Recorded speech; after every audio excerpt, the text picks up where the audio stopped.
Alright, Chargers face the Vikings week 8 at home. They also face the Giants week 4 in New York. So I decided to watch the Bears versus the Vikings because Matt Eberflus is the new defensive coordinator for the Vikings. Ended up winning this game in overtime 30-27 in week 12, which was their first matchup. The second matchup they ended up winning by a larger margin, 30-12. This play should work.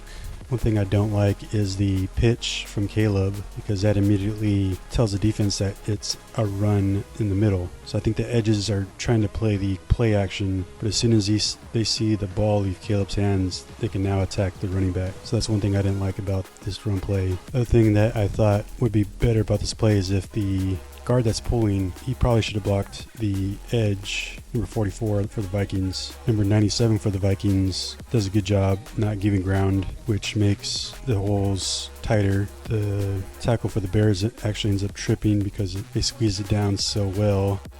I think the Bears or left tackle should have helped block down to 97, combo blocked, and then went down to the second level to 51. He should have helped push, at least in the back, to get 97 off his mark.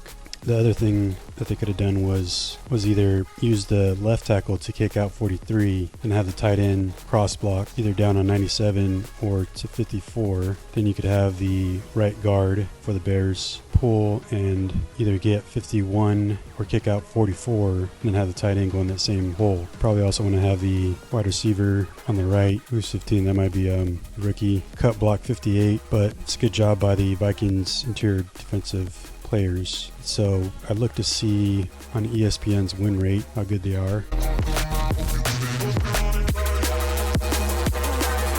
The Vikings are 4th in pass rush win rate, and they're also 4th in run stop win rate. Jonathan Grenard is 4th in run stop for edge, and they don't have any defense tackles in the top 10 for run stop win rate. So it makes you think, how are they 4th in run stop win rate but don't have any defensive tackles in top 10? So I went to PFF to look at their run defense grades.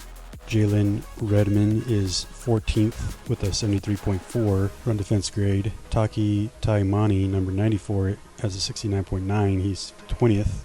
If you sort it by tackles, Harrison Phillips, number 97, has 26 run defense tackles, which is 29th, tied for 29th with 4 other guys, including Vita Vea, Mozzie Smith, Darren Payne of Washington. He only has a 52.7 PFF grade for run defense. So I found that interesting. So I'm looking at this next play. It's a 3-by-1. The Vikings are threatening a double inside linebacker blitz in the inside, but I'm looking at, they motion the running back. No one goes with them immediately. So what ends up happening is there is essentially a 4-on-2. If you draw a line down the hash, you have a 4-on-2. And so this is where I kind of laugh, because in my opinion, you're trying to do too much defensively. One of the linebackers that are threatening the blitz in the middle needs to get on that running back immediately, because you're out leveraged in this play. So this is why this play goes for 11 yards.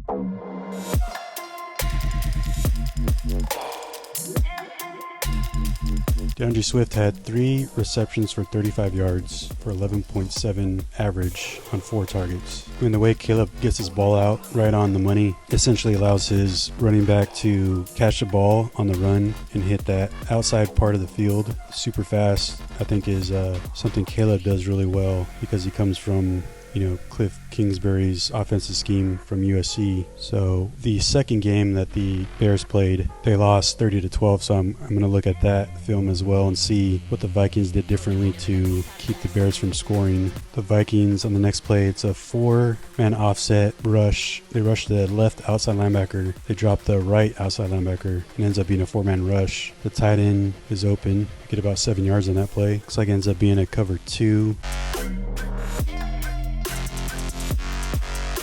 On the next play, they throw it to the tight end again because no one's on him. So he just does a 10 curl. It's like a 7 and curl. It's another easy 7 yards.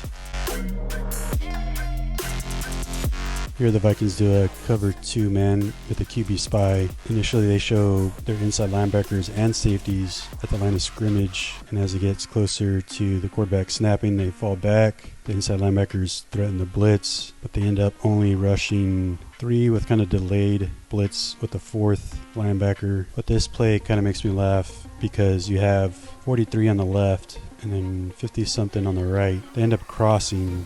44 thinks the quarterback's gonna go left, but then he goes to his right and gets outside of him for a large gain. So it's like, why would you get caught going left if you're on the right and there's a guy to your left? Sometimes I wonder if this defense is understanding what it's doing, or if it's trying to do too much.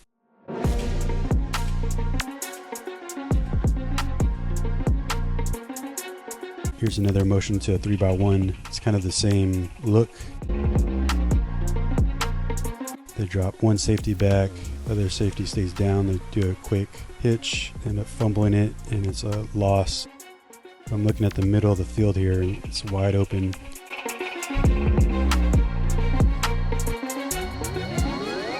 Go to the next play. It's 4-man blitz, cover 1 man. They're showing both their inside linebackers in the middle. They motion into a 2-3 empty. Linebackers can't get there because they're in the middle threatening the blitz, so they get out leveraged, and this play goes for 7 yards.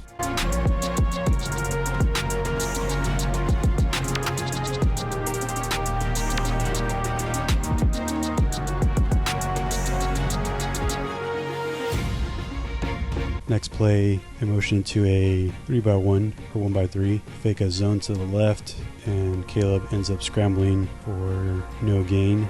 But when I pause this, when Caleb is looking downfield, when he's close to the 20, if you look back to his left, they have a 4-on-2. It's actually 5-on-2. So I'm thinking if he throws this back to the running back, they have numbers on that side of the field. All the Vikings players are to the right, and the Bears they almost have a 6-on-2 to his left. So here's a play action quarterback blitz. It's a 3x1. They have 2 tight ends on the left. Kind of like the pitch on this zone play because it allows the running back to threaten the outside quickly, and so you get a fast pursuit and over pursuit by the Vikings, and then he cuts it back. So if you look at the D line and the gaps, the right defensive tackle has B gap, the next guy has C gap. Outside linebacker has the outside. He does a good job making the running back cut back in, but no one's getting the A gap. Probably should have been the left inside linebacker, but he over pursues, and the running back is able to cut it back and fall for some positive yardage. It's about 5 or 6 yards, 5 yards. Ends up being a good play. So here's a 4-man blitz, cover 4 by the Vikings. They motion back into a 1x3. It's a pitch. They pull the tackle, watch him hit the linebacker, knock him back. Get about 11 yards on that play.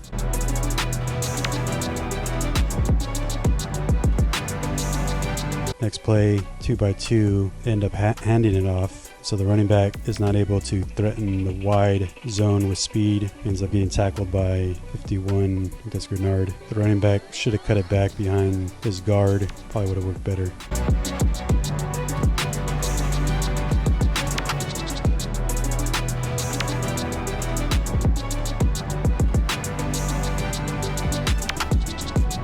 Next play, 3-man blitz, the threatening linebackers at the line. So I'm looking at this play, the middle is wide open. Caleb throws it awkwardly, and the ball comes out way off target, so the wide receiver ends up missing the ball. Probably put a little bit too much zip on that ball.